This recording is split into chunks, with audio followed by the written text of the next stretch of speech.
इस वक्त के दोस्तों तमाम बेहद बड़ी खबरें, मुख्य समाचार आप लोगों के लिए लेकर के आए हैं, जहां पर दोस्तों एक एक करके चलेंगे।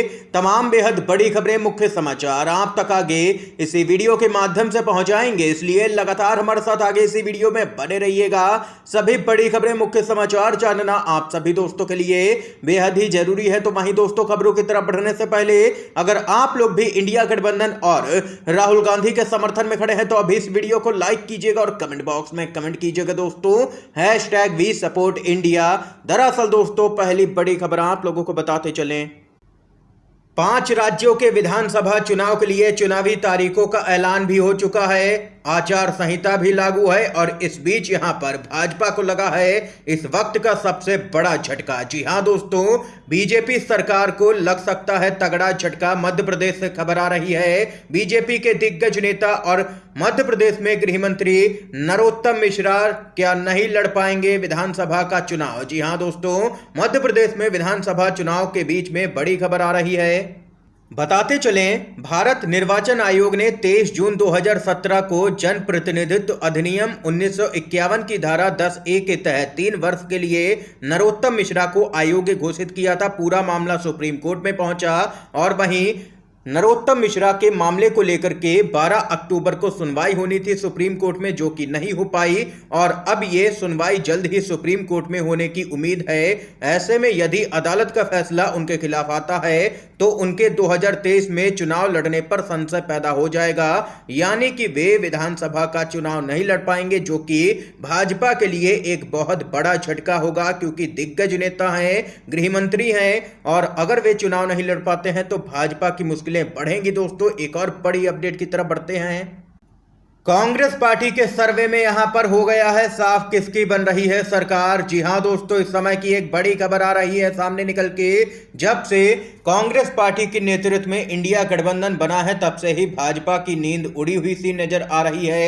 एक एक करके एनडीए की कई पार्टियां यहां पर भाजपा का साथ छोड़ चुकी हैं। एनडीए लगातार कमजोर पड़ता जा रहा है देश के अंदर और भाजपा के लिए यह काफी बड़ा झटका है। और वहीं बताते चलें, कांग्रेस लगातार मजबूत होती जा रही है, इंडिया गठबंधन मजबूत हो रहा है। इस बीच कांग्रेस पार्टी ने एक सर्वे किया और पूछा कि 2024 में बीजेपी की हार की वजह क्या बनेगी। यहां पर 4 ऑप्शन दिए गए।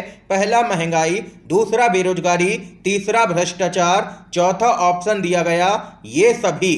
यहां पर आंकड़े चौंकाने वाले हैं। बताते चलें आप लोगों को, 1 लाख से भी ज्यादा लोगों ने इस पोल में यहां पर भाग लिया है और बताते चले आंकड़े यहां पर बता रहे हैं 85% लोगों का मानना है कि ये सभी यानी कि महंगाई, बेरोजगारी और भ्रष्टाचार बीजेपी की हार की वजह बनेंगे यहां पर। यानी कि कुल मिलाकर के देखा जाए तो एक तरफा जनता पूरी तरह से कह रही है कि भाजपा की सरकार जाने वाली है केंद्र से। आप लोग इस सर्वे से सहमत है तो वीडियो को लाइक कीजिएगा। एक और बड़ी खबर बताते चलें, इंडिया गठबंधन की मजबूती लगातार बढ़ती ही जा रही है। मध्य प्रदेश में पहली बार मिलकर के विधानसभा का चुनाव लड़ेंगे समाजवादी पार्टी और कांग्रेस। जी हां दोस्तों, इस समय की बड़ी खबर आ रही है, मध्य प्रदेश में पहली बार सपा और कांग्रेस मिलकर के विधानसभा का चुनाव लड़ेंगे। बताते चलें, गठबंधन के तहत सपा को 7 विधानसभा की सीटें देने पर सहमति बन गई है, जबकि 2 अन्य सीटों पर विचार भी किया जा रहा है और इस बारे में आधिकारिक घोषणा यहां पर जल्द ही कर दी जाएगी कांग्रेस पार्टी और समाजवादी पार्टी की तरफ से। बताते चलें, मध्य प्रदेश में पिछले विधानसभा चुनाव में समाजवादी पार्टी ने बिजावर सीट जीती थी, जबकि 6 सीटों पर सपा दूसरे स्थान पर रही थी। दूसरे स्थान वाली सीटों पर उसकी मुख्य लड़ाई भाजपा से हुई थी और अब माना जा रहा है कि समाजवादी पार्टी को गठबंधन के तहत यहां पर 7 विधानसभा की सीटें दी जा सकती हैं कांग्रेस पार्टी की तरफ से। और वहीं बताते चले, पूरे मुद्दे को लेकर के सपा के नेता रामगोपाल यादव और कांग्रेस के एमपी प्रभारी रणदीप सुरजेवाला के बीच में कई राउंड की बातचीत भी हो चुकी है और गठबंधन का बस ऐलान होना ही बाकी है। बाकी यहां पर पूरी चर्चा सभी नेताओं के बीच में कर ली गई है। ये यहां पर बड़ी खबर आई है दोस्तों। अब भाजपा की मुश्किलें और भी बढ़ेंगी एमपी के चुनाव में। तो वहीं एक और बड़ी खबर बताते चलें, राजस्थान कांग्रेस के प्रदेश अध्यक्ष ने केंद्र सरकार पर लगाया है ईडी और सीबीआई के दुरुपयोग का आरोप। उम्मीदवारों को लेकर के किया है बड़ा दावा। खबर बताते चले आप लोगों को दोस्तों, यहां पर राजस्थान कांग्रेस के प्रदेश अध्यक्ष गोविंद सिंह डोटासरा ने केंद्र की बीजेपी सरकार पर केंद्रीय जांच एजेंसियों का दुरुपयोग करने का आरोप लगाया है। उन्होंने कहा है कि बीजेपी का केंद्रीय नेतृत्व लगातार सीबीआई, ईडी और आईटी जैसी केंद्रीय एजेंसियों का दुरुपयोग कर रही है। गोविंद सिंह डोटासरा ने आगे कहा है कि ये सभी छापे छत्तीसगढ़, राजस्थान जैसे प्रदेशों में ही पड़ रहे हैं। उन्होंने सवाल करते हुए कहा है कि बीजेपी के एक भी नेता के यहां अभी तक छापे आखिर क्यों नहीं पड़े हैं। ये यहां पर देख सकते हैं कि कांग्रेस पार्टी ने जबरदस्त तरीके से घेरा है भाजपा को।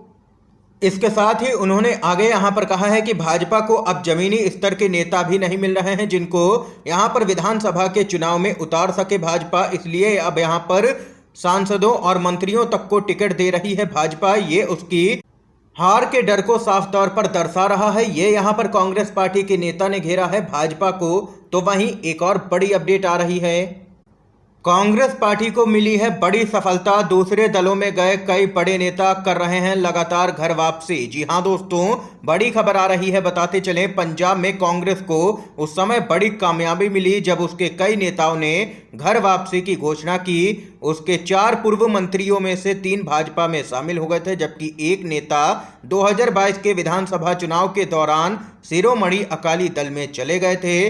दिल्ली में कांग्रेस के महासचिव केसी वेणुगोपाल से मुलाकात करने और पार्टी में लौटने की इच्छा व्यक्त करने वालों में यहां पर कई दिग्गज नेता शामिल हैं और कई पूर्व मंत्री भी शामिल हैं।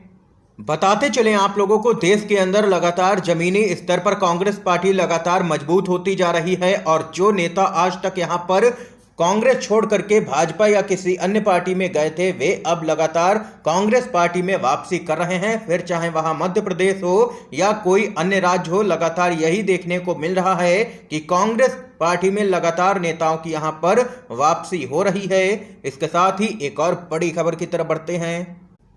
इस समय की एक बड़ी खबर सामने निकल के आ रही है। इजराइल और हमास की जंग को लेकर के इस्लामिक दुनिया एक्शन में नजर आ रही है। 57 मुस्लिम देशों के संगठन ओआईसी ने उठा लिया है बड़ा कदम। हलचल तेज हो गई है। खबर बताते चलें, इजराइल और हमास के बीच में जारी खौफनाक जंग को लेकर के इस्लामिक दुनिया भी एक्शन में आ गई है। बताते चलें आप लोगों को, यहां पर एक सप्ताह से जारी इस जंग को लेकर के 57 मुस्लिम देशों के संगठन ऑर्गेनाइजेशन ऑफ इस्लामिक कॉरपोरेशन यानी कि ओआईसी ने एक आपात बैठक बुलाई है। ओआईसी ने यहां पर एक बयान जारी करते हुए कहा है कि सऊदी अरब की मांग पर ओआईसी की कार्यकारी समिति की एक आपातकाल मंत्री स्तरीय बैठक यहां पर बुलाई गई है। ये यहां पर दोस्तों इस समय की आज की तमाम बेहद बड़ी खबरें थी, मुख्य समाचार थे जो हमने आप लोगों तक पहुंचाए। अगर आप लोगों को ये वीडियो पसंद आया हो तो अभी इस वीडियो को लाइक कीजिएगा दोस्तों। ज्यादा से ज्यादा इन खबरों को, मुख्य समाचारों को शेयर कीजिएगा अपने सभी दोस्तों में, और चैनल पर न है तो दोस्तों चैनल को जरूर सब्सक्राइब कीजिएगा। वीडियो देखने के लिए आप सभी का बहुत बहुत धन्यवाद। जय हिंद, जय भारत।